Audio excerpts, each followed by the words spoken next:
ఇప్పుడు 100 రోజుల పాలన అయిపోయింది కదా, 100 days అయిపోయింది, ముగించుకున్నారు. 100 రోజుల మీద ఆయన ఏదో ప్రచారం చేయమంటున్నారు, చేసినవి అన్నీ అందరూ జనాల్లోకి వెళ్ళారు అనుకోండి. ఈ 100 రోజుల పాలన మీద మీ ఒపీనియన్ ఏంటి? పేలవంగానే ఉంది. 35 మార్కులే పాస్ మార్కులు అంతే. పాస్ కూడా అంతే 35 అంటే పాస్ 35 అంతే పాస్ అని అనాలి. ఫెయిల్ అని అనటానికి వీల్లేదు. కానీ అనుకున్న విధంగా పెర్ఫార్మెన్స్ లేదు. ఓన్లీ మాటలకే పరిమితం అవుతుంది కానీ చేతలకు పరిమితం కావట్లేదు. కార్యకర్తల అభీష్టం నెరవేరట్లేదు. ఏంటి మైనస్ పాయింట్లు ఏంటి? చాలా ఉన్నాయి. వీళ్ళు ప్రయారిటీస్ తగ్గించుకుంటున్నారు. ప్రయారిటీస్కి వీళ్ళు ప్రాధాన్యతలు మర్చిపోయారు అనిపిస్తుంది చంద్రబాబు గారు. ఎందుకు ఉదాసీనత 3 నెలలు అనేది సుదీర్ఘమైన టైం. అంటే ప్రాధాన్యతలు అంటే విధానపరమైన నిర్ణయాల్లోనా లేదంటే వ్యక్తిగతమైనటువంటి ఎంపిక విషయంలోనా? వ్యక్తిగతమైనది ఏం కాదు. ఇప్పుడు క్యాబినెట్ నేను అనేది క్యాబినెట్లో 80% కూడా లేదు. నేను 70 మార్కులే వేస్తా. క్యాబినెట్లో తప్పులు జరిగినాయి.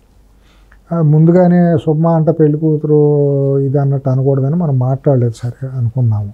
ఇవాళ మాట్లాడవచ్చు కాబట్టి 3 నెలలు అయింది కాబట్టి మాట్లాడవచ్చు. క్యాబినెట్ పెర్ఫార్మెన్స్ ఏం బాగాలేదు. ఏ మంత్రి కూడా వాళ్ళ డ్యూటీని వాళ్ళు నిర్వర్తించట్లేదు సరిగ్గా. ప్రజలకు సరిగ్గా డెలివరీ చేసే విధంగా పరిపాలన అక్కడ జరగట్లేదు 3 నెలల్లో. ఇట్ ఈస్ టూ షార్ట్ అనుకోండి. అయినా కూడా 3 నెలల్లో చెప్పొచ్చు కదా ఎట్లా ఉంది, ఓహో మంత్రి ఏ రకంగా ఉన్నాడని. దాంట్లో ఏంటంటే ఇప్పుడు నాదెళ్ల మనోహర్ గారు లేకపోతే ఇతను లోకేష్ ఇటువంటి వాళ్ళు కొంతమంది కొంతవరకు వాళ్ళ డ్యూటీలు వాళ్ళు చేస్తున్నారు అనుకోండి. ఇప్పుడు నారాయణ గారు ఇటువంటి వాళ్ళందరూ కూడా కొంతమంది అంటే లిస్ట్ అంతా చదవాలంటే ఇది కానీ చేస్తున్నారు. కానీ చాలామంది మంత్రులు పేలవంగానే ఉంది వాళ్ళ పెర్ఫార్మెన్స్. వాళ్ళకి అవగాహన పెంపొందించుకుంటలేదు. ఒక రెవెన్యూ మినిస్టర్గా ఉంటే ఇప్పుడు ఇవాళ కూడా ఇంకా పాత జగన్ అనే ఫోటోలతో సర్టిఫికెట్లు రావడం దుర్మార్గం.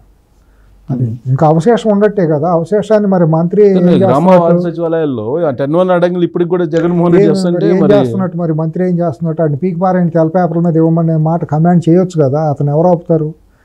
ఇటువంటివన్నీ ఉన్నాయి. ఇప్పుడు హోమ్ మినిస్టర్ కూడా ఆవిడ ఇంకా పర్వాలేదు. ఆవిడేమి నేను నాట్ బిలో అండర్ పెర్ఫార్మర్ నేను అన్న కానీ ఆడపిల్ల పాపం అయినా చదువుకుంది, ఆవిడ అవగాహన ఉంది. కానీ ఇంకా బాగా చేయాలి. ఆవిడకే నేను తక్కువ మార్కులు వేయట్లేదు, బాగానే ఉంది, పర్వాలేదు. సరే ఇంకా తర్వాత అచ్చెన్నాయుడు గారు సీనియర్ కదా, ఆయన అసలు ఎక్కడ ఉన్నా కూడా ఏం తెలియట్లేదు. ఎందుకని అనిపిస్తుంది? ఏం తెలియదు. ఆయనకి ఏ పోర్ట్ఫోలియో కూడా మనకు అర్థం కాదు. పలానా పోర్ట్ఫోలియో మినిస్టర్ అని కూడా నాకేం తెలియదు. వాళ్ళ వరకు కూడా చెప్పలేకపోతున్నాం. ఇటువంటి కొన్ని ఆర్థిక శాఖ మీద ఆయన తెలియకుండా కాంట్రాక్ట్ డబ్బులు ఇచ్చారు జగన్మోహన్ రెడ్డికి. అది 350 కోట్లు వెళ్ళింది. అదే ఆశ్చర్యం అనిపించింది. మరి అంతకనే అతనికి నాకు బాగా మిత్రుడు కావాల్సినాడే. అయినా కూడా మొహమాటం లేకుండా చెప్పాలంటే మరి తప్పే అది జరిగింది. అది కొద్దిగా మనోభావాలు దెబ్బతీసింది. మీరు మొత్తం మినిస్ట్రీలో హైయెస్ట్ మార్క్స్ ఇవ్వాలంటే ఎవరికి ఇస్తారు? ఎక్సెప్ట్ చంద్రబాబు నాయుడు, ముఖ్యమంత్రి కదా ఆయన. నేను నాదెళ్ల మనోహర్ గారికి ఇస్తానండి. అవునా? ఇది నిమ్మల రామానాయుడు కన్నా పాపం నిమ్మల రామానాయుడు గారు కరెక్టే. మర్చిపోతే నాకు ఇద్దరు బాగానే చేశారండి. ఆయన సివిల్ సప్లైస్ మినిస్ట్రీగా బాగానే చేశారు. కాకపోతే ఏంటంటే కాకినాడ పోర్టులో ఏమైంది అనేది మళ్ళీ సడన్గా అంతర్ధానం అయిపోయిందా. టాప్ 3 చెప్పండి పోనీ. పాప నిమ్మల రామానాయుడు గారికి నేను నెంబర్ 1, నెంబర్ 2 మనం పాపం బాగా చేశారండి. ఏమంట కాబట్టి మొదట ఎమ్మెల్యేగా చేశాడు ఆయన, మనం కూడా బాగానే చేశారండి. అంతా బాగానే. ఆయన గురించి మనం జమ్ ఆఫ్ ది క్యాబినెట్ నెంబర్ 1 అనుకోండి. తర్వాత తను రవీంద్ర కూడా కొల్లు రవీంద్ర కూడా ఏదో తను చేసుకుపోతాడు. ఇదేం కాదు, మనిషి బాగానే పర్వాలేదు అనుకోండి. దూకుడు కాకపోయినా సౌమ్యుడు కదా. లోకేష్ బాగానే చేసుకుపోతున్నాడు, పర్వాలేదు, బాగానే రాటు తేలుతున్నాడు ఉండకొద్ది. ఈయన బాగానే ఉంది. నాదెళ్ల మనోహర్ గారు బాగానే ఉంది. నారాయణ గారు బాగానే ఉంది. టాప్ 5 మీరు చెప్పిన లెక్కలో టాప్ 5 ఉన్నారు. ఇట్లా కొంతమంది ఇంకా నాకు పూర్తిగా బాగా లీస్ట్ అనుకుంటే వద్దులేండి పేరు బాగా వాళ్ళ భావాలు దెబ్బతిన్నట్టు ఉంటాయి. కానీ కీలకమైన నిర్ణయాలు చంద్రబాబు గారు తీసుకున్నాయి మీకు నచ్చినాయి ఏంటి ఈ 100 daysలో? తీసుకోలేదు అసలు. ఏం నేను 4,000 రూపాయలు ఆయన చెప్పిన దాని పెన్షన్స్ ఇస్తున్నారు కదా. ఆ పెన్షన్లో ఆ నిర్ణయాలు అవి కాదు నేను అనేది. అమరావతికి 12,000 కోట్లు తీసుకొచ్చారు కదా, ఇచ్చారు. అవన్నీ కూడా అడ్మినిస్ట్రేటివ్కి సంబంధించిన మ్యాటర్స్. అవన్నీ ప్రజల్ని ఇగ్నైట్ చేయవండి. సమాజాన్ని క్యాడర్ని ఇగ్నైట్ చేసే అంశాలు కాదు అవి. నేను అనేది. నేను ఒక సామాన్య కార్యకర్త దృష్టిలో, మీరు క్యాడర్ గురించి నేను క్యాడర్ని నాయకుల దృష్టి, పరిపాలన గురించి నేను మనం అడుగుతాను. పరిపాలనలో ఆయన చెప్పేది ఏముంది, ఆయన పెర్ఫార్మెన్స్ ఇప్పుడు బాగానే ఉంది. ఇప్పుడు రోజువారీ నిరంతరం ఆ విషయాలకు వస్తే నేను 80 మార్క్స్ 35% 35 ఇచ్చింది పరిపాలనకా లేకపోతే పార్టీ అడ్మినిస్ట్రేషన్ అంతే అనుకోండి. ఇప్పుడు ఇట్లయితే 80 మార్క్స్ వేస్తారు డైలెక్ట్ పరిపాలనకి. ఇప్పుడు నిరంతరం ఇండస్ట్రియలిస్టులు రావటం, మీటింగ్లు పెట్టడం, ఒక ముఖ్యమంత్రి నిరంతరం కలవటం. నిన్న 80 మంది ఎవరు పారిశ్రామికలు లోకేష్ కూడా వాళ్ళతో ఇది పెట్టడం, నిరంతరం ఏదో కార్యక్రమం. అంత మునుపు అసలు ఏమి లేదుగా, ముఖ్యమంత్రి ఎక్కడో తెలియదు, క్యాపిటల్ ఏంటో తెలియదు, ఏదేంటో తెలియదు కదా. అది కాదు, అది అసలు అది బ్యాడ్ ఫేజ్, అది చీకటి రోజులు అది అయిపోయింది. ఇవాళ ఏంటంటే కొంత ఉంది, పరిపాలన అనేది నడుస్తూనే ఉంది. కార్యకర్తలు 5 సంవత్సరాలు సఫర్ అయిపోతే ఒక దోషులను పట్టుకోవడంలో ఫెయిల్ అయిపోయింది. వాళ్ళు ఎక్కడికి పారిపోయారు వాళ్ళకి తెలియదు. అంతకుముందు పార్టీ ఆఫీస్ తగలబెట్టిన వాళ్ళు, అమ్మబూతులు తిట్టిన వాళ్ళు, దాడులు చేసి చంపిన వాళ్ళు, కొట్టిన వాళ్ళు, వీళ్ళందరూ నిర్భయంగా తిరుగుతున్నారు. అంటే మీరు కుక్కల విద్యాసాగర్ తీసుకొచ్చినట్టు తీసుకురాలేదంటారు. 100% అంట. ఏం చేతగాని ప్రభుత్వం అయిపోవాలా? నేను ఆ కోణంలోనే ఆలోచన. అందుకనే 35 మార్కులు వేసాను. ప్రతి మాటల్లో దాన్ని మనం ఏలెత్తి చూపడానికి లేదు. పెర్ఫార్మెన్స్ అడ్మినిస్ట్రేషన్లో చంద్రబాబు గారికి ఉండే ఎక్స్పీరియన్స్, ఆయనకుండా సహనం. ఇక్కడ మనం 3 రకాలుగా చూడాలి. ఒకటి అడ్మినిస్ట్రేషన్ పరంగా ఎన్ని మార్కులు అనేది, పరిపాలన పరంగా. రెండు ఏంటంటే ఇది క్యాడర్కి సంబంధించి మెయిన్ అండి, క్యాడర్. 3 ఏంటంటే ఆయన వ్యక్తిగతమైనటువంటి పర్ఫార్మెన్స్ ఎలా ఉంది. అప్పుడు మీరు ముందు చెప్పింది ఏంటి, అడ్మినిస్ట్రేషన్ అనే దాంట్లో మనం ఏలెత్తి చూపించడానికి ఏమి ఉండదండి. ఆయనకంటూ పర్ఫెక్ట్గా అవగాహన ఉంది, అందరిని నడుపుతారు. కాకపోతే ఏంటంటే వాళ్ళు బియ్యంలో రాళ్ళు ఏరాలా, రాళ్లలో బియ్యం ఏరాలా అన్నట్టు తయారైంది. రాష్ట్రంలో ఉండే ఐఏఎస్లు ఐపీఎస్లు అందరూ కూడా కరప్ట్ చేసి పారేసాడు 5 ఏళ్లలో. తండ్రి కొడుకులు అప్పుడు తండ్రి అట్ట చేశాడు, అటు చేసేసాడు. ఇప్పుడు ఐపీఎస్లు 16 మందిని పక్కన పెట్టాల్సిన పరిస్థితి వచ్చింది. తక్కువ మంది, ఇంకా చాలామంది వచ్చారు. నికృష్టంగా పనులు చేసిన వాళ్ళు, స్పైన్లెస్గా చేసిన వాళ్ళు, ఐఏఎస్లు ఐపీఎస్లు అనే మాట సిగ్గుచేటుగా ఉండాలి, చాలామంది ఉన్నారు. నిర్దాక్షిణ్యంగా ఒక ఆడపిల్ల, ఒక అమ్మాయి, బాంబే అమ్మాయిని తీసుకొచ్చి సామూహికంగా రేపు చేశారేమన్న భయం, అనుమానం కలిగింది. ఆ మాట అనలేకపోతున్నాం కానీ జరిగే ఉంటుందని. భౌతికంగా కూడా చేశారని జనాలు నమ్ముతున్నారు. ఆడ ఎస్ఐ అనేవాడి దగ్గర నుంచి పైన డీజీ స్థాయి వరకు కూడా బీటీపీఎస్ గెస్ట్ హౌస్లో జరిగిన అరాచకాలు అన్నీ కాదు అక్కడ. ఒక ఆడపిల్ల, అదేమంటే ఈ నికృష్టులు ఏం చేశారు, ఆమె క్యారెక్టర్ అసాసినేషన్ చేస్తా వైసీపీ గ్యాంగ్ సోషల్ మీడియాలో చేశారు. నేనేమంటానండి సిఎస్ గారు, ఆడపిల్ల భారతీయ పౌరురాలు, ఆవిడ క్యారెక్టర్ ఎటువంటిదైనా కూడా, ఈవెన్ ఒక ప్రాస్టిట్యూట్, ఒక వేశ్యన్నా కూడా ఆవిడ మహనీయురాలే, ఆవిడ తల్లి లాంటిదే. మహిళ మన భారతీయ సంప్రదాయంలో మహిళను మహిళగానే చూస్తాం. వృత్తి కాదండి, మహిళ మహనీయురాలండి, తల్లిలాగానే చూడాలండి. మన కనతల్లి, మన చెల్లి అట్టగా అంతాగే చూడాలండి. ఆవిడ అగౌరవపరచకూడదు. ఆ అమ్మాయిని అంత, ఆమె డాక్టర్ చదువుకుని ఆమె ఏదన్నా కానీ ఆ అమ్మాయి క్యారెక్టర్ అసాసినేషన్ చేస్తే అరాచకంగా పశు ప్రవృత్తితో, జంతు ప్రవృత్తితో ఆడి ఐపీఎస్కి సిగ్గుచేటు కదండి. డీజీ స్థాయి నుంచి కింద స్థాయి వరకు ఆ అమ్మాయిని తీసుకొచ్చి 4 రోజుల పాటు ఒక ఆఫ్టర్ ఆల్ ఒక చిన్న కేసులోనండి, 420 కేసు కూడా కాదు, అది ఆల్రెడీ నకిలీ తేలితే తీసుకొచ్చి 40 రోజులు బెయిల్ రాకుండా జైల్లో పెడతావా? 18 రోజులు 20 రోజులు నువ్వు గెస్ట్ హౌస్లో పెట్టి టార్చర్ చేస్తావా? ఎంత నికృష్టం, ఎంత దుర్మార్గం అండి, ఎంత అరాచకం అండి. దాంట్లో ఇప్పుడు దాకా మేనమేషాలు లెక్కెట్టాలా? ఎందుకు సస్పెండ్ చేస్తారు కదా? చేయటం కుదరదండి, లోపల దెబ్బాలండి పట్టుకుని. ఎఫ్ఐఆర్ చేశారు. విద్యాసాగర్ వచ్చిన తర్వాత ఇది ఎఫ్ఐఆర్ చేస్తున్నారు. అదే ఇప్పుడు అడ్మినిస్ట్రేషన్ ఏంటంటే వాళ్ళు ఏంటంటే శాస్త్ర ప్రకారం చేయాలి, రేపొద్దున కేసు అనేది బెసకూడదు, శిక్షింపబడాలనేది ఆయన ఇది. కానీ ఆవేశం సామాన్యుల్లో మహిళలు ఎట్లా ఉంటుందంటే ఆయన ముందు సత్వరమే కొట్టాలి అనే భావం, కసి ఉంటుంది. ఒక ఆడపిల్ల టీవీ ఛానల్లో ఆమె ఏడుస్తా అంటే ఆ రోజుగా కళ్ళనీళ్ళు ఆగలేదండి ఎవరికి కూడా, ఏడుస్తా అంటే. ఆమె నార్త్ ఇండియన్ అయినా, తమిళం అయినా, ఇంకొకళ్ళైనా ఆడపిల్ల ఎవరైనా హృదయ విదారకంగా ఉంది ఆమె బాధ చూస్తా అంటే. అసలు చూసిన వాళ్ళు ఎవరో కూడా, ఆడ మగ అందరూ కూడా కళ్ళనీళ్ళ పర్యంతం అయ్యాము అందరం కూడా. మీరు అన్నట్టు మీరు ఒక ఆరోపణ చేశారంటే అది ఖచ్చితంగా ఏదో ఒకటి ఉంటుంది. సామూహిక రేపు 100% జరిగింది. ఎస్ఐ అనేవాడి దగ్గర నుంచి, బిరియంపట్నం స్టేషన్ ఎస్ఐ దగ్గర నుంచి డీజీ స్థాయి వరకు కనీసం 25 మంది పార్టిసిపేట్ చేసి ఉంటారు ఆ అమ్మాయి దీంట్లో. ఒక లేడీ ఇన్స్పెక్టర్ దొరకలేదండి, అది కూడా బూట్ కలుతుంది. శానిటరీ నాప్కిన్స్ అడిగితే జరిగిందండి 100%. రేపు షిఫ్ట్ల వారీగా జరిగిందండి. ఆమె చెప్పుకుంటలేదు పాపం, తల్లిదండ్రుల సాక్షి. ఎంతకంటే దుర్మార్గం దారుణం ఎక్కడ ఉంటుందని నేను 92లో ధర్మవరంలో చూశానండి ఇటువంటి దారుణాలు ప్రత్యక్షంగా. అనంతపురం జిల్లా ధర్మవరంలో జరిగే దుర్మార్గం ఎందుకు రాలేదండి బయటికి చెప్పుకోవటానికి? ఏంటంటే ఆడపిల్ల శీలానికి సంబంధించింది. ఆవిడ నోటెంట వస్తేనే చెప్పుకోగలదు కానీ బయట మనం అని అమ్మే క్యారెక్టర్ని మనం ఇది చేయటం కాదు కదా. మనకే ఆడపిల్లలు ఉంటారు కదండి, మనం తోడబుట్టిన వాళ్ళు మనకే ఉంటారు, చెప్పుకోలేరు కదండి. ఇవన్నీ దుర్మార్గాలు కదండి. బయటకు వచ్చి ఒక ఆడపిల్ల జీవితం ఎట్లా అయిపోయిందని చెప్పుకుంటే రేపు పొద్దున అమ్మే క్యారెక్టర్ అంత దారుణంగా ఉండదు, సెన్సిటివ్ కదా. లేకపోతే అమ్మే అంత బాధపడదండి. ఒక ఎస్ఐనోనూ అంత శానిటరీ నాప్కిన్ అడిగితే చూపించు నీకు శానిటరీ అవసరం ఉందో లేదో అని అన్నాడంటే ఈ దుర్మార్గుడు. నాకు శానిటరీ నాప్కిన్ కావాలి అని అంటే ఎందుకనంటే నాకు పీరియడ్స్ అంటే అవునా వస్తుందో లేదో నాకు చూపించన్నాడు ఈ దౌర్భాగ్యపు నా కొడుకేడు సీతారామన్లో. ఎంత దుర్మార్గం అండి, ఎంత దారుణం అండి. ఇటువంటి బ్రోటల్ నా కొడుకులు ఉంచాలండి. ఇటువంటి వాటిలో కదా మనకు కీర్తించబడేది సమాజంలో. షూటర్ సైడ్ చేయాలి ఎవడన్నా కానివ్వండి, ఎఫ్ఐఆర్లో పెట్టడం కాదు, నిర్దాక్షిణ్యంగా షూట్ చేయాలి.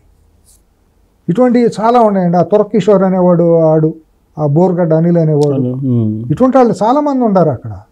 5 ఏళ్లలో చేసిన దుర్మార్గాలు దురాఘాతాలు, ఆ పార్టీ ఆఫీస్ తగలబెట్టిన వాళ్ళు, అడ్మినిస్ట్రేషన్ లో ఈ యొక్క కొంచెం డిలే ప్రాసెస్ అవుతుంది. ఆడు జోగి రమేష్ అనేవాడు కొడుకు బెయిల్ ఎట్టా వస్తుందండి, తప్పు కదండి.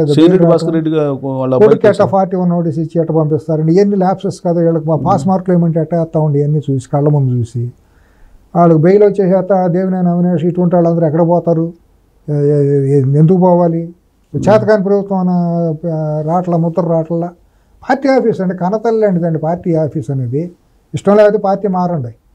హౌ డేర్ అండి పార్టీ ఆఫీస్ తగలబెట్టడం ఏంటండి?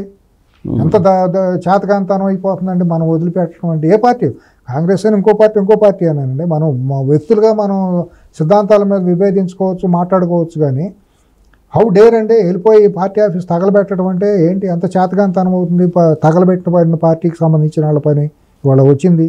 ఆడు ఎంత ఎటువంటి ఆడని మనం ఇది చేయాలి? వాడిని క్షమించవచ్చా అసలు? కులం పేరుతోనో బంధుత్వాల పేరుతోనో దగ్గరికి రానివచ్చా? రానిచ్చారని నేను అంటలా, వాళ్ళ ప్రయత్నాలు వాళ్ళు చేస్తారు. క్షమించవచ్చు అసలు? క్షమించవచ్చు ఇటువంటి వాళ్ళని? షూటెడ్ సైడ్ చేయాలండి. వాడు పట్టపగలు వెళ్ళిపోయి ఒక ఎమ్మెల్సీనో వెళ్తే నడి రోజు మీద పచ్చడి బండతోనో దేనితోనో బరిస్తోనో ఆడు తుర్కిషోర్ అనేవాడు. వాడు ఎంత దుర్మార్గంగా చేశాడండి. వాడిని ఇప్పుడు దాకా వదిలిపెడతాం 3 నెలల పాటు. వాడు బోర్గడ్డ అనిల్ అనేవాడు ఏమేమి మాట్లాడాడండి, ఎంత దుర్మార్గంగా ఉండండి. ఆడు ఎక్కడ పోతాడండి? ఆ పిన్నెల రామకృష్ణారెడ్డి అనేవాడు తమ్ముడు ఆడు ఎక్కడ పోతాడు? 3 నెలలు పారిపోతాడు. పోలీసులు చేతకాంతనం కదా వీళ్ళకి. మనం మార్కులు వేస్తామా ప్రభుత్వానికి? విషయాల్లో నేను 35 మార్కులు వేయాలన్న కూడా బాధ. ఇది అడ్మినిస్ట్రేషన్ కింద వస్తాయి కదా ఇవన్నీ. అడ్మినిస్ట్రేషనే కదా. విధానపరమైన నిర్ణయాలు వేరే. మళ్ళీ విధానపరమైన నిర్ణయాలు ఇప్పుడు ఫ్లడ్ అండి, ఫ్లడ్ దానికి ఇమీడియట్గా రియాక్ట్ అయ్యారండి. తర్వాత ఇన్వెస్టర్స్ని తీసుకురావటం అటువంటి వాటిల్లో మళ్ళీ బ్రాండ్ రీబిల్డింగ్ చేయటం, అమరావతిని పునర్నిర్మాణం చేయటంలో కానివ్వండి, ఇటువంటివన్నీ కూడా వాళ్ళ పనులు వాళ్ళు చేస్తున్నారు. ఎప్పుడు ఈ సర్టిఫికేట్ల మీద కూడా ఆ పేర్లు రావడం అనేది కొద్ది కలిసేస్తాను. ఇంకా ఏంటా అని విషయంలో 35 మార్కులు పరిమితం అయింది అంతే. విధానపరమైన నిర్ణయాల్లో ఆయన బాగానే నడుస్తుందండి. ఆయన సో పార్టీ పరంగా కోఆర్డినేట్ చేసుకోవటంలో ఏమి ప్రభుత్వానికి పార్టీకి మధ్యలో అది కూడా అంతే. 35 పార్టీ మార్క్స్ అక్కడ లేదు, అసలు సింక్రనైజేషన్ లేదు. పార్టీ ఆఫీసులో ఏం జరుగుతుందో ఎవరికి తెలియట్లేదు. పార్టీ ఆఫీసులో పనికి మాలిన అందరూ బ్రోకర్లు జోకర్లు అందరూ తయారైపోయారు. దెబ్బకి దెబ్బ కౌంటర్ అన్నట్టు అక్కడ స్టేట్మెంట్లు రావట్లేదు. అక్కడ మీద మాత్రం జరగట్లేదు. ఒక బలమైన ఇంటలెక్చువల్ టీం అనేది అక్కడ పెట్టుకోవాలి. ఎప్పుడు విధానపరంగా ఎప్పుడు చర్చించుకుంటా ఒక ప్రతిపక్షాలు ఒక మాట మాట్లాడితే దానికి కౌంటర్ ఇమీడియట్గా వేయాలి, కానీ పేలవమైన వాళ్ళతో మాట్లాడించకూడదు. ఆ వేదిక కేంద్ర పార్టీ కార్యాలయంలో మాట్లాడారు అంటే దానికి ఒక బలమైన ఒక ఇది రావాలి, ఇమేజ్ ఉండాలి, డెకోరం ఉండాలి. అటువైన వాళ్ళని అక్కడ కూర్చోబెట్టి మాట్లాడి చేసేస్తారు, దాని వాల్యూ పోతూ ఉంటుంది. మీడియా సమావేశం ఉంది అని అంటే అదొక సెన్సేషన్గా క్యూరియాసిటీగా ఉంటుంది. మీలాంటి జర్నలిస్టులు వెళ్ళి ఏం అడగాలి అని ఒక తపన రావాలి. చంద్రబాబు గారు కూడా నిరంతరం మీడియాతో కలవడం అనేది చాలా తప్పు. ఆ నిరంతరం మీడియాతో మాట్లాడటం ఆయన బలహీనత, ఆయనకు నష్టం కలగజేస్తుంది, పార్టీకి నష్టం కలగజేస్తుంది, ప్రభుత్వానికి నష్టం కలగజేస్తుంది. ఆయన ఎప్పుడో నెలకు ఒకసారో 2 నెలలకు ఒకసారో మాట్లాడాలి కానీ మీడియా ముందుకు వచ్చి విపరీతమైన అంశాలు రోజు మీడియాతో మాట్లాడితే జనాలకు దూరం అయిపోతాడు ఆయన. అది టీం సెట్ చేసుకోవాలి, ఆయన టీం సెట్ చేసుకోవాలి. సో మొత్తం మీద ప్రభుత్వానికి పార్టీకి బ్యాలెన్స్ దెబ్బతిందంటారు?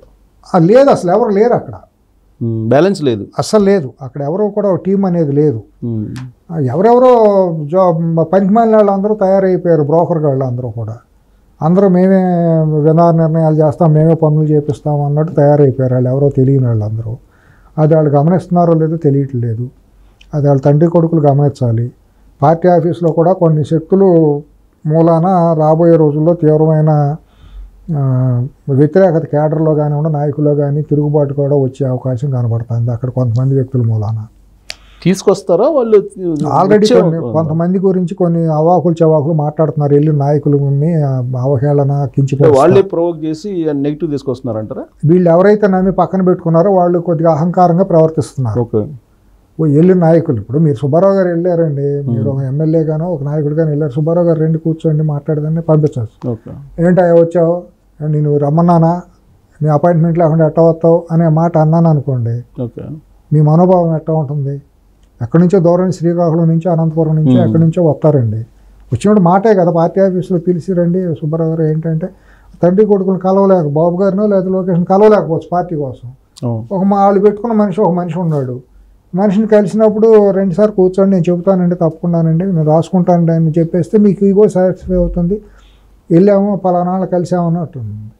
వాళ్ళిద్దరిది కాదు నేనే మొత్తం అన్నట్టు నోటుకు వచ్చినట్టు మాట్లాడితే అర్హత మించి వయసు మించిన మాటలు మాట్లాడాడు అనుకోండి అక్కడ ఉన్న మనిషి, అది రాంగ్ మెసేజ్ వెళ్తే 4, 5, 10 మంది పెరిగిన తర్వాత రేపొద్దున వాళ్ళందరూ భావాలు ఒక చోట చేరినాయి అనుకోండి, అది పాసిఫై చేయడం చాలా కష్టమైపోతుంది బాబు గారికి కానీ లోకేష్ కానీ. మరి వాళ్ళు చూజ్ చేసుకునేటప్పుడు రాంగ్ హ్యాండిల్స్ని చూజ్ చేసుకోకూడదు అటువంటి వాటి కోసం.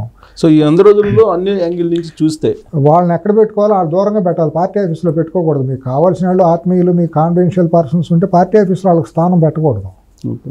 పార్టీ ఆఫీస్లో పార్టీ నాయకులను పెట్టుకోండి, వాళ్ళు మీ ఇళ్లలో పెట్టుకోండి, మీ తెరవనకు పెట్టుకోండి, వాళ్ళ బయటకు కనిపించకుండా మీరు ఏమైనా కావాలంటే వాడుకోండి.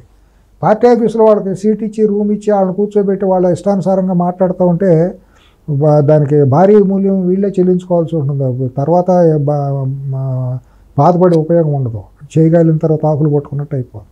సో ఓవరాల్గా స్ట్రక్చర్ చూస్తే ఈ మొత్తం 4 విభాగాలుగా మనం విశ్లేషణ చేసుకున్నాం కదా, ఓవరాల్గా చూస్తే ఈ 100 రోజుల్లో పర్లేదు అనిపిస్తుందా, గుడ్ అనిపిస్తుందా, ఎక్సలెంట్ అనిపిస్తుందా?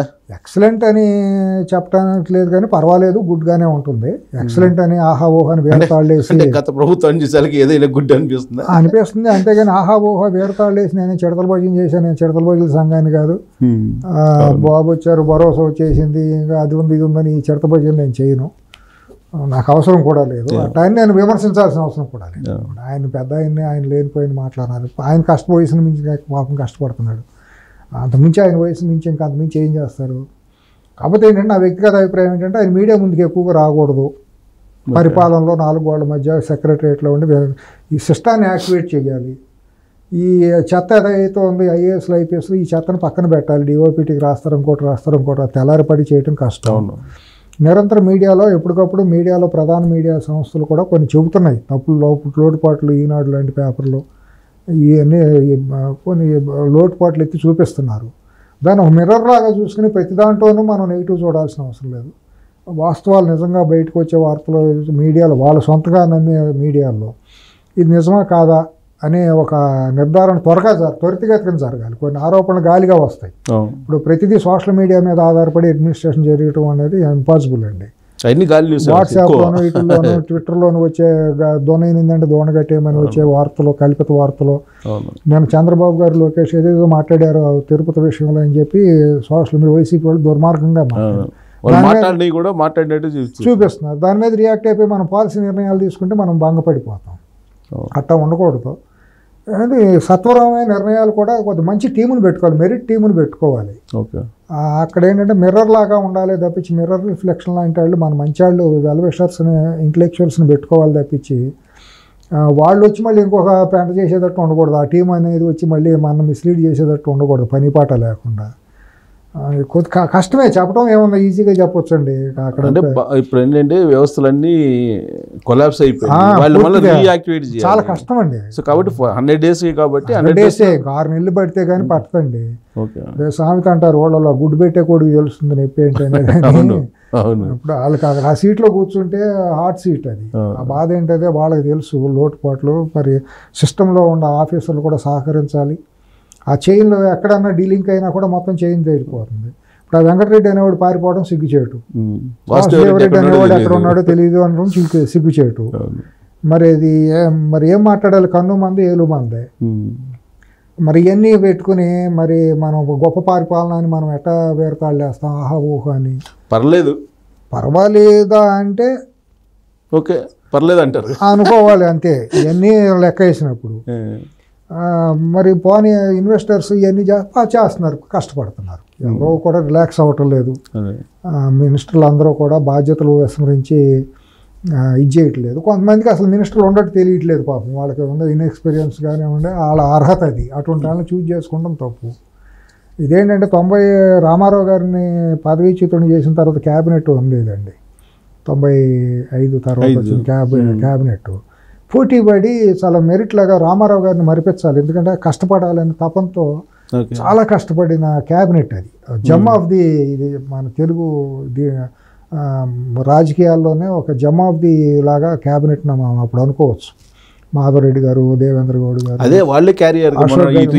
అశోక్ గజపతి రాజు గారు, ఒకళ్ళే మండ వెంకటేశ్వర గారు, ఇటువంటి వాళ్ళు అందరూ కూడా, బోధుల గోపాలకృష్ణారెడ్డి గారు పేరు చెబితేనే అదొక ఫ్రాగ్రెన్స్ లాగా, కడియం శ్రీహరి గారు, ఇట్లా మొత్తం అందరూ అదొక గొప్ప టీము.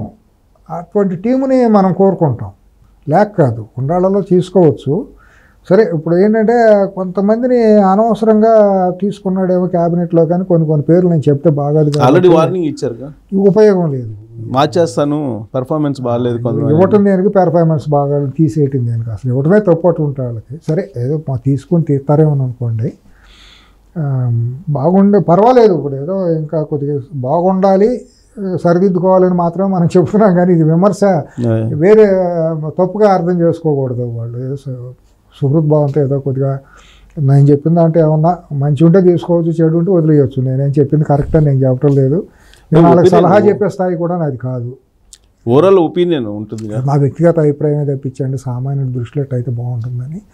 నేను వాళ్ళకి సలహా చెప్పే స్థాయి ఆర్థికంగానూ లేదు, రాజకీయంగానూ లేదు, సామాజికంగా కానీ నాకేమంత అర్హత లేదు. ఏదో మీరు చెప్పారు, కూర్చోబెట్టారు కానీ చెప్పాలి కాబట్టి చెప్పటమే. వాళ్ళకి ఏం కావాలనేది వాళ్ళకి కావాలి, నీకు కావాల్సింది నా దగ్గర ఉందని చిడతలు కొట్టేవాళ్ళు, చెక్క భజనలు చేసేవాళ్ళు. అంటే ఒకటేంటంటే బాగా పెద్ద పెద్ద రోల్స్ రాయస్లు, బెంచ్ కార్లు వెళ్ళేవాళ్ళు చెప్తేనే వాళ్ళు వింటారు. అది నాకు తెలుసు, వాళ్ళు వినకపోయినా మనం చెప్పాల్సిన బాధ్యత మీలాంటి కొంచెం సొసైటీ తోటి అవగాహన ఉండి దగ్గరగా ఉండే వాళ్ళకి ఉంది. నాకు వచ్చింది ఏంటంటే బాబు గారి దగ్గర ఇబ్బంది ఏంటంటేనండి, ఆయన ఎంతసేపు గొప్ప పెద్ద పెద్ద కారుల్లోనూ సంపన్నులు వస్తేనే వాళ్ళు చెప్పిందే గొప్ప అని నమ్ముతారు, డబ్బులు సంపాదించిన వాళ్ళు నమ్మిందే నిజం. సామాన్యుడు, ఒక రైతు, ఒక సుబ్బారావు, సామాన్యమైన ఒక జర్నలిస్టుగా నిఖార్సైన సుబ్బారావు వచ్చి ఒక జర్నలిస్టుగా ఒక రైతుగా వచ్చి చెప్పి సార్ ఇట్లా నడుస్తుంది అని అంటే ఆయన చెవికి ఎక్కదండి. అది ఇప్పుడు మారాడు అంటున్నారు, ఏం మారు వాళ్ళు వచ్చి చెప్పినా కానీ టైం ఇస్తున్నారు అంటే, కానీ బట్ వాస్తవాలు ఏంటి అనేది సెకండ్ ఉప్పు కూడా ఆయన ఆలోచిస్తున్నాడు అంటున్నారు. లేదు, ఉప్పు బందర్లో తిన్నా ఉప్పుగానే ఉంటుంది, సముద్రం పక్కన. హైదరాబాద్ తీసుకొచ్చి తిన్నా ఉప్పుగానే ఉంటుంది. చంద్రబాబు గారిలో మార్పు ఉంటుంది. ఓవరాల్ గా ఆంధ్రప్రదేశ్ గుడ్డిళ్ళు అయితే తీసుకురాజా, దాంట్లో డౌట్ ఏముందో. ఒక ఆంధ్రప్రదేశ్ అనేది చంద్రబాబు అనే ఆయన మూలనే ఆంధ్రప్రదేశ్ గుర్తింపు. అది గత ఆ విషయంలో దాంట్లో వాళ్ళు ప్రపంచ పాఠంలో పెట్టింది ఆయనే కదా. హైదరాబాద్లో సాఫ్ట్వేర్ పరితపిస్తాడండి, 24 గంటలు కష్టపడతాడు పాపం. ఆయన నుంచి కష్టపడేవాడు తెలుగు జాతులు ఎంత మునుపు లేడు, తర్వాత రాడు. ఏ మాటకు ఆ మాట. ఆ హార్డ్ వర్క్ను మాత్రం, ఆయన రాజకీయ చాతుర్యతను మాత్రం నేను సాలను. ఆయన గురించి మాట్లాడటానికి నా అర్హత లేదు అసలు, విమర్శించడం అనేది. సో ఈ 100 days లో ఆంధ్రప్రదేశ్ మళ్ళీ రీస్ట్రక్చర్ అవుతుంది, 100% అవుతుంది, 100% అవుతుంది. మంచి క్యాబినెట్, అందరూ కూడా బాగానే చేసేవాళ్ళు, ఎవరు కూడా ఇది చేసేవాళ్ళు లేరు. కాకపోతే ఏంటంటే పూర్తిగా పొల్యూట్ అయిపోయింది కదా సుబ్బారావు గారు. 1924 మధ్య సిస్టమ్ మొత్తం అన్ని వ్యవస్థలు కొలాప్స్ అయిపోయినాయి. అక్కడ ఉచితంగా డబ్బు వస్తే ఎవరికి చేదు అన్నట్టు గంజాయి గింజాయిలు, పోలీసులు, రెవెన్యూలు అందరూ కూడా విచ్చలవిడిగా ఇదైపోయారు. అందరూ 100 మంది అట్లా. వాళ్ళలో కూడా క్యారెక్టర్లు ఉండాళ్ళు, చేయగలిగిన వాళ్ళు కూడా చేయలేక నిస్తేజం అయిపోయిన వాళ్ళు ఉన్నారు. ఇప్పుడు ఏంటంటే వీళ్ళు అటువంటి వాళ్ళని సెలెక్ట్ చేసుకుని చెత్త చెదారాన్ని కొద్ది దూరం పెట్టేసేసి సత్వరమే వాళ్ళని విధానాల్లోకి తీసుకోగలిగితే సిస్టమ్ త్వరితగతిన యాక్టివేట్ అవుతుంది. ఇప్పుడు వాళ్ళ చుట్టూ కూడా గతంలో ఉన్న చీడ పురుగులు చెడ్డాళ్ళు అప్పుడు నష్టం చేసిన వాళ్ళే మళ్ళీ ఇక్కడ కాకబట్టి రకరకాలుగా వీళ్ళందరి దగ్గరికి మంత్రుల దగ్గరికి వీళ్ళందరికీ క్యాబినెట్లో పేషీల్లోకి చొరబడుతున్నారు. అది వాళ్ళు గమనించకపోతే మాత్రం దానికి ఏదో సిస్టమ్ పెడుతున్నట్టున్నారు, మొన్న ఏదో నోటిఫికేషన్ ఇచ్చినట్టున్నారు కొత్త ఫ్రెష్ బ్యాచ్ని అప్లై చేసుకోవడానికి. అదొకటి తప్పండి. సోషల్ మీడియా బ్యాచ్ని అపాయింట్ చేస్తామని చెప్పడం బహిరంగంగా ప్రకటన ఇవ్వడం అనేది చాలా తప్పండి, అవివేకం అండి అది.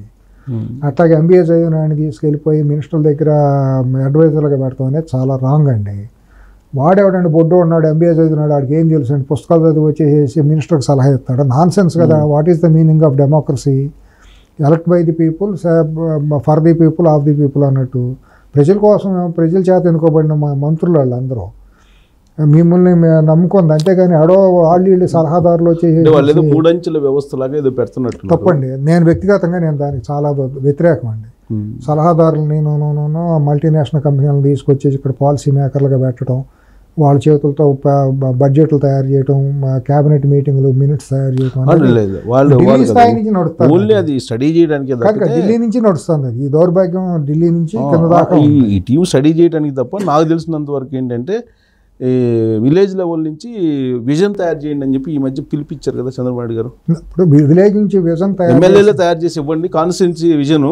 ఎమ్మెల్యేలని పెట్టుకుంటే వాళ్ళని ఎమ్మెల్యేలను పెట్టుకుంటారు. ఎమ్మెల్యేలకు ఏం తెలుసొచ్చు? చాలామంది ఎమ్మెల్యేలు రియల్ ఎస్టేట్ వ్యాపారాలు చేసి అటు ఇటు చేసి వచ్చిన వాళ్ళు వచ్చారు. గ్రామ సభలు పెట్టి తీసుకోమన్నారు.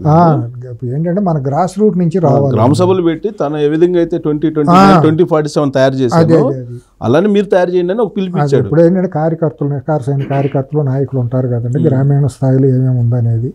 అట్లాగే సివిల్ సొసైటీ నుంచి కూడా కొంతమందిని తీసుకోవాలండి, నికార్సుగా ఉండి సమాజం కోసం చేసేప్పుడు. కమ్యూనిస్ట్ పార్టీలు ఇటువంటివి కొన్ని ఉన్నాయి కదా, నిరంతరం పేదవాళ్ళ కోసం చేసే శ్రామిక వర్గాలు, ట్రేడ్ యూనియన్లు ఇటువంటివి ఉంటాయి కదా, వాళ్ళ నుంచి కూడా ఫీడ్బ్యాక్ తీసుకుని వాళ్ళ దీన్ని కూడా చేసుకుని సింక్రనైజ్ చేసుకుంటే అప్పుడు సరైన బ్లెండింగ్ అవుతుంది. సమాజంలో అందరికీ స్టడీ చేయడానికి ఈ మూడంచెల వ్యవస్థ రైతులని ప్రధానంగా రైతు వ్యవస్థ అండి మనది భారతదేశంలో. ఆంధ్రప్రదేశ్ ప్రధానంగా వ్యవసాయానికి సంబంధించింది. రైతుల్ని భాగస్వామ్యం చేయాలి, కూలీలను భాగస్వామ్యం చేయాలి, మహిళలను భాగస్వామ్యం చేయాలి, యువతను భాగస్వామ్యం చేయాలి. ఈ 4 ప్రధానమైన వర్గాలతోనే సమాజం నడుస్తూ ఉంటుంది కదా. తర్వాత ఇంకా కొద్దిగా దగ్గరగా లోతుగా వెళ్తే మైనారిటీలు, దళితులు ఇటువంటి వర్గాలని మళ్ళీ సపరేట్గా దాంట్లో మళ్ళీ సబ్సెక్ట్గా తీసుకుని అట్లా తీసుకుని వాళ్ళ ఫీడ్బ్యాక్ తీసుకుని వాళ్ళకి ఏమేమి కావాలో వాళ్ళని కూడా భాగస్వామ్యం చేసాము అన్నట్టు బయటికి కనిపించాలి. మనం కూడా భాగస్వామ్యం చేశారు, మనం చెప్పింది కూడా జరిగింది అనేటట్టు కనిపించాలి. కనిపించకుండా మేము చేసాం కదంటే కుదరదు. బయటికి కూడా కనిపించాలి, యాక్షన్లో కూడా ఉండాలి. సో నెక్స్ట్ 100 daysలో మీరు చెప్పినట్టు ఆ యాక్షన్ ఉంటుందో చూద్దామండి. 100 daysలో జరగాలండి, సత్వరమే జరగాలి. ముందు ఎవరెవరైతే తప్పిపోయారు అనే కల్ప్రిట్స్ ఉండారో వాళ్ళని ఎక్కడెక్కడ ఏ కలుగులో ఉండారో ముందు ఒక్కొక్కరిని లాక్కొచ్చి బయట పడేస్తే అప్పుడు జోష్ పెరుగుతుంది, ఈగో సాటిస్ఫై అవుతుంది కార్యకర్తలకి. ఏమండి ఇప్పుడు నీది బయట పెట్టారు కదా, అలానే అవి కూడా ఒక్కొక్కటి వచ్చేసి సత్వరమే రాష్ట్రం బాగా వెలుగుల్లోకి వెళ్ళాలండి, అది కోరుకునేది. నాకేమీ వేరే కోరికలు ఏమీ లేవు. నాకేం వాళ్ళ అపాయింట్మెంట్లు వాళ్ళ దగ్గరికి వెళ్ళి అవసరం లేదు. మీకు సొసైటీకి 10 మంది మనం పుట్టిన రాష్ట్రం అని మీకు ఇవాళ మీరు బాగలేకపోయినా మీరు వచ్చారని మీ వాయిస్ వెంకటేశ్వర స్వామి కోసం అండి, ఆయన స్వామివారి కోసం మీలాంటి వాళ్ళ ద్వారా 10 మందిలోకి నిజం వాస్తవాలు నాకు అనిపించింది, నా అంతరాత్మ నాకు అనిపించింది. 10 మందికి వెళ్తే సమాజానికి ఉపయోగపడే మాటలు చాలా అంత మించిగా ఇదే ఉందండి. Thank you. మీరు బాగలేకపోయినా ఓపికగా వచ్చి మీ వాయిస్ ధన్యవాదాలండి.